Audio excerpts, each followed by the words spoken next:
Josh McDaniels continues to destroy the Las Vegas Raiders. This is absolutely insane. Josh McDaniels has traded away Darren Waller for a third-round pick to the New York Giants. We know the Packers had been pursuing Darren Waller last year. There were some rumors that he was supposed to be included in the Davante Adams trade, but there was a technicality why he could not be included in the trade. And so just after signing slot receiver Jakobi Meyers to $11 million a year contract, 3-year deal, Josh McDaniels goes ahead and trades away Darren Waller, and people are reacting to this. Players are upset and they appear upset. Josh Jacobs on Twitter, no doubt about it, man, this guy is not happy. S-word is sad for real is what he is saying. And this comes after he made another cryptic tweet where he was sort of uncomfortable and put like a uncomfortable emoji, and then he quickly deleted it. And then Jermaine Illuminor, you have him saying, bro, WTF. These people just do not know what's going on, do not understand what the plan is here. As Ian Rappaport is reporting that, the Packers, yes, we're eyeing Darren Waller. And it's so funny that we thought his job was safe. Yes, there was the Packer rumors last year where they're eyeing him, and then the trade deadline, yes, they're eyeing him as well then. But we thought he was safe because at the combine, genius Josh McDaniels said, I'm looking forward to Darren Waller. I have a great deal of confidence in Darren Waller. He'll be a big part of what we're doing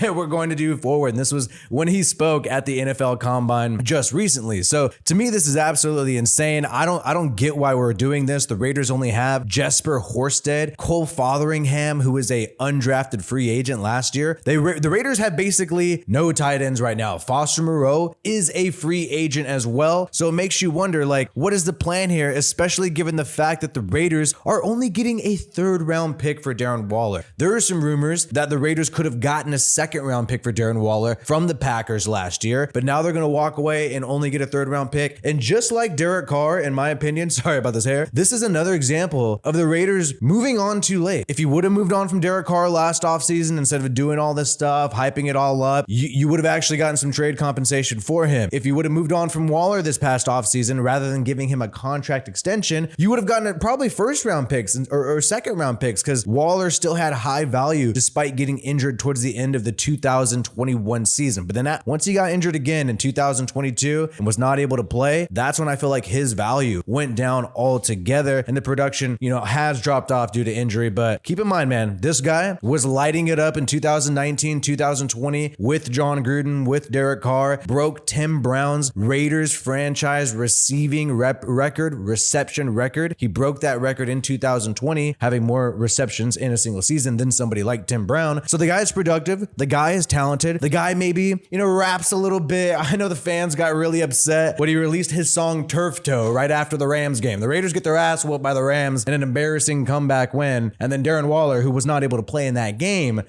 did release the Turf Toe song. But one thing that I want to add here that I always thought was pretty odd was the fact that Waller, prior to the Rams game, when giving an interview with Heavy.com, did say that he was available and he could play if they wanted him to. And it was almost like Josh McDaniels withheld Waller for the Rams game, even though he said himself in an interview he was healthy and ready to go. So that's just one extra game that we could have had that guy and really seen what the offense looks like. But it was also, kind of funny and a little confusing is the fact that, Kelsey Plume, who also is employed by Mark Davis, just like Darren Waller was previously employed by Mark Davis, just recently married Darren Waller, right? They had their wedding, and I believe she still is employed by Mark Davis. So maybe they might have to have a long distance marriage, or maybe she's going to get traded to whatever, WNBA team is over there in New York with the New York Giants. But lucky for the Giants, I think they got a steal if this guy is healthy. $11 million, salary this year, 10, 11, 13. This is a good deal for when he's healthy, one of the top tight ends in the NFL. But it makes you wonder, man, what's the plan here? Signing Jimmy Garoppolo to a 2-year deal guarantees their big money for Jakobi Meyers. You still have Davante Adams under contract, and I don't know how Davante Adams feels. We haven't seen any response yet, but I'm sure he's stoked about losing Darren Waller. Yeah, I don't think so. So this is crazy. We're also wondering what's going to happen with Renfrow. Jakobi Meyers, the role that he plays in the Patriots offense is the same as what we envisioned for Renfrow, slot receiver. So if Darren Waller's getting moved, I'm sensing a Renfrow move as well. And man David Carr is just laughing this up right now, saying he loves this G-Men. He's a big fan of,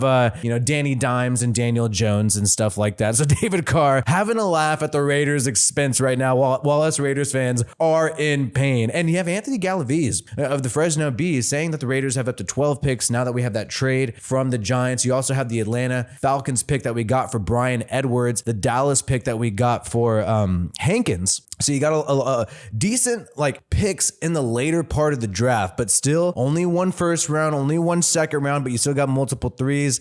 I don't know, man. Me personally, I just don't think that's worth it. A third round pick for Waller. Honestly, what I would have done if I was them, and I'm not going to try to act like I'm an armchair GM, but let's try to boost this guy's value before you move on from him, right? I mean, it's not too crazy of a cap hit. The Raiders will free up about $11 million in cap space. From my math, based on following everything that's happening, they were at about 19. So I think now that brings them back up to $30 million in cap space. But there is no official cap number right now available on Spotrac or overthecap.com. But definitely going to save them some money here. There's no doubt about that. I just wonder if the compensation is worth it. We know the Giants grabbed that third round pick from the Kansas City Chiefs for Kadarius Toney, the speedy wide receiver. And he is there being productive with the Chiefs right now. But now the Raiders will have that pick.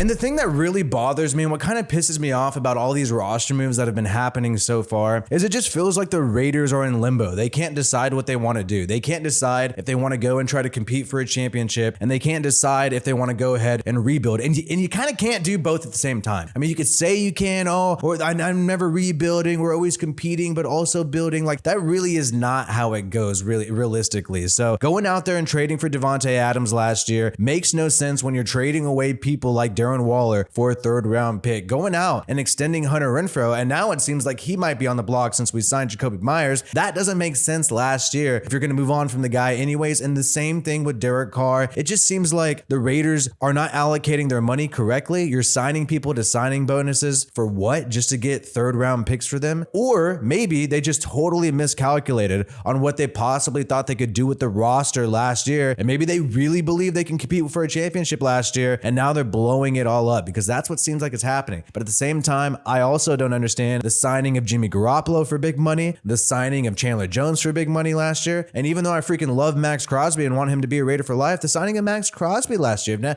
if we're now moving on from some of these key pieces and we're moving on from, players who we have previously extended, why are we extending players? Why are we extending players? Why are we spending big money? What is the point here? Now, if this works out for the Raiders and Josh McDaniels, if they find a better tight end, then so be it. And wow, that would be amazing. But it just seems very unlikely. It just seems very unlikely based on who they have on the roster right now. And we know in Josh McDaniels' offense, the tight end's supposed to be very important. The Aaron Hernandez, the Rob Gronkowski. We always hear about this with the Patriots offense. That was the role that Darren Waller was supposed to fill. So I'm not sure what's going on. Let me know what you think is going to happen in the comments below. Are the Raiders just going to full on rebuild and start selling a lot of pieces? Is this the right move to make? Maybe the Raiders know something about Darren Waller that the Giants don't, and maybe he won't be productive with the Giants. Time will tell, and I hope the Raiders are making the right moves. But honestly, seeing how Josh Jacobs is reacting, seeing how Jermaine Illuminor is reacting, that tells me that the players don't agree with these moves, and I trust these players' judgment. Either way, like this video if you have not yet, and subscribe to this channel for more Raiders content. My name is WiFiWillie. Peace out, and I hope you have a good one.